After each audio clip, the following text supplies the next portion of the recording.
So when we talk about strengthening our legs and hips, a lot of times there's a lot of squatting and lunging going on.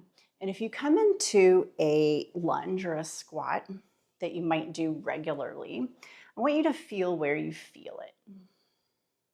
And you probably feel it about mid-thigh-ish to the knee mostly. And that's great. But there's this one little area of the thigh that commonly gets missed that makes a huge difference in your strength, in your balance, in your hips, and how your hips interact in walking, running, all the things that you do. And it's this little way upper thigh.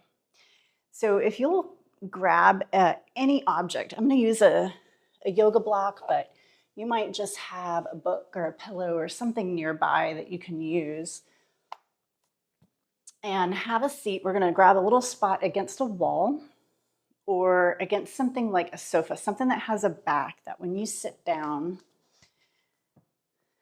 you can put the back of your pelvis against, and then you can also put your shoulder blades against. So find a little spot and scooch up to the wall and check for, you want your lumbar curve to be intact, so you don't want to push your back into the wall. You want to have a little curve off the wall, but the back of your pelvis, the back of your butt touching, and the back of your shoulder blades touching. And then you might grab your object. It doesn't need to be any particular height, but you can kind of play with that. Place your fingertips, take 3 fingertips into the floor, like TP fingers, and lift your chest so you make sure you're sitting up tall. Now inhale through your nose and exhale and lift one of your legs up and then lower it. Now you might be surprised in this moment, like, whoa, that was a lot. And that's because this little way upper thigh piece doesn't normally get a ton of strength work. So take your thigh, pull your thigh in toward the hip sockets, each one. And then let's do that again. Inhale, exhale, and lift. If you have a little leg cramp, take the heel of your hand and rub down the length of the muscle that feels crampy. If not, exhale, lift your leg again, and see if you can bring it over your object. And then inhale and exhale, lift again the other way. And let's do this a few times. And notice what that feels like. If you're not used to doing this, this might be like, whoa, okay, this is something that could use a little strength work. I promise that everything will feel better when you do this. Your leg strength will go way up. Your hip strength will go way up. Now comes the little piece with internal rotation. So let's work the same side, but now we're going to take the thigh and internally rotate the thigh. So you're pigeon-hipped and pigeon-toed on one side, just one side. And keep this internal rotation, and then inhale, sit up tall, exhale, lift, and maybe go up and over. And keep your internal rotation.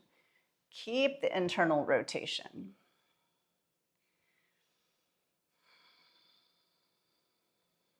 This will make a difference also for your back. All kinds of things. And then shake it out. Take a breath. Bring your block on over to the other side. Scooch your hips in. Lift your chest. Breathe in, breathe out. Lift the leg. A couple of times, see if your leg clears your object. If it's a block, great. If it's a book, if it's a thingy that you find around your home, it's a technical term, your thingy, and whatever it is you can work with, lifting up and over. And then if you do have a block or something that you can flip, you can play with eventually as you're building your strength, that clearance. Now, I used to have a bunch of hip injuries, and when I was having that, it was really, really difficult to lift this leg in particular. And it took me a few months to be able to lift my leg up off the floor at all. So it does get better. So if you're in that position, I want to encourage you to just keep doing this little oomph, the trying of it, because you're creating new connections in your brain, and it will connect. It will connect and it will strengthen, I promise. All right, let's go with the internal rotation, and we'll take the thigh in.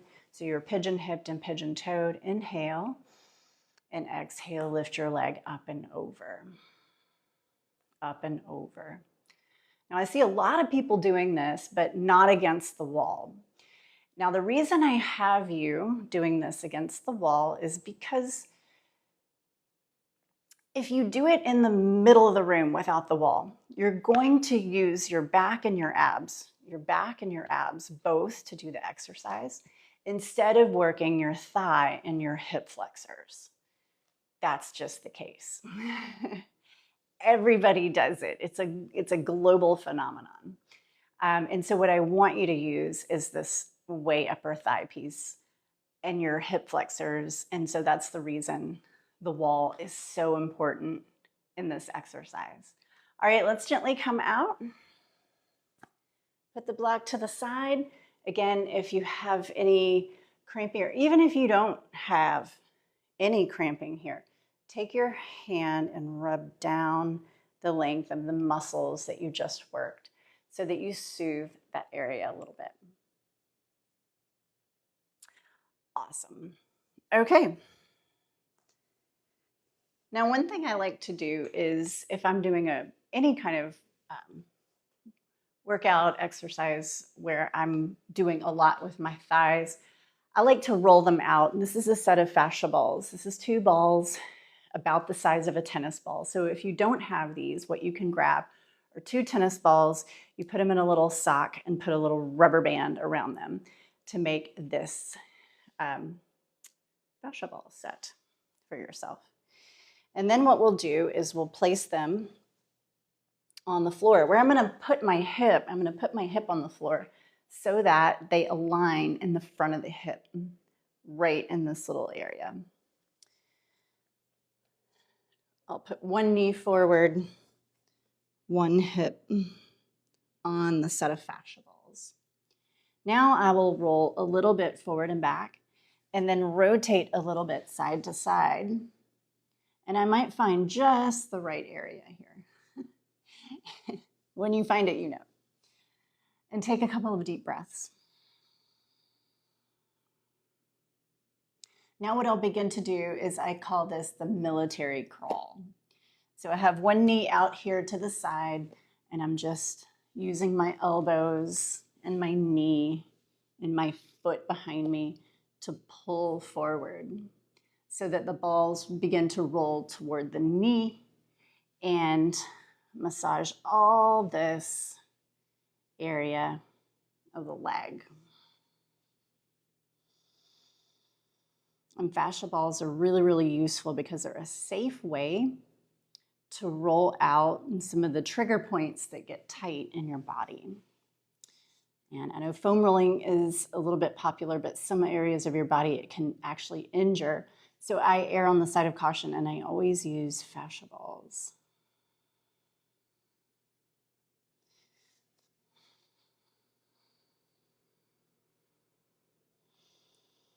And I go all the way nice and slow toward the knee.